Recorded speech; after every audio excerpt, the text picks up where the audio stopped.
323 would require TLC to establish maximum rates for leasing, rentals, lease-to-own, and conditional purchases of for-hire vehicles.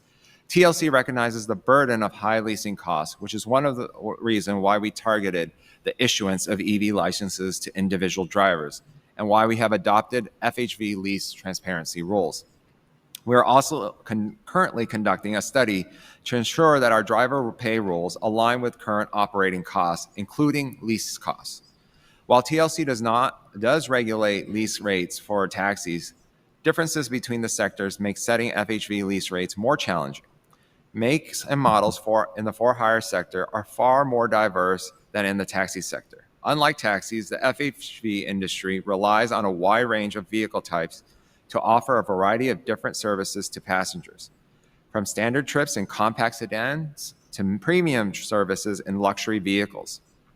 Depending on their target market, a recent survey of drivers revealed that some may spend $40,000 on a new car, while others may spend well over $100,000.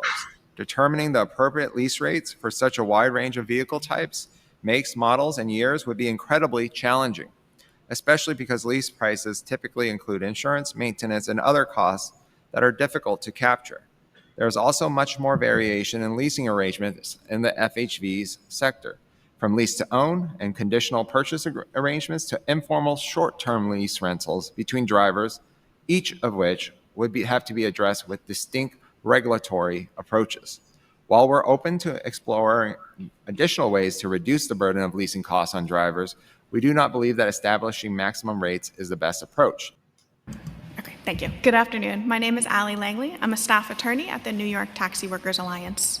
You've heard today, and we'll hear more from my colleagues and the members of the New York Taxi Workers Alliance about the importance of passing Intro 276. So I would like to focus my testimony on two other bills before the committee today, Intro 323 and Intro 939.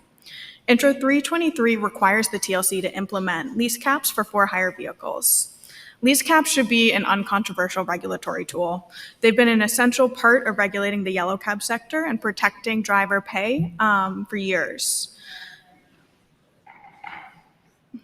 Unfortunately, the TLC has failed to take any action, and you heard that directly from them today, even though they themselves have identified that these leasing arrangements are predatory and have a significant negative impact on driver pay.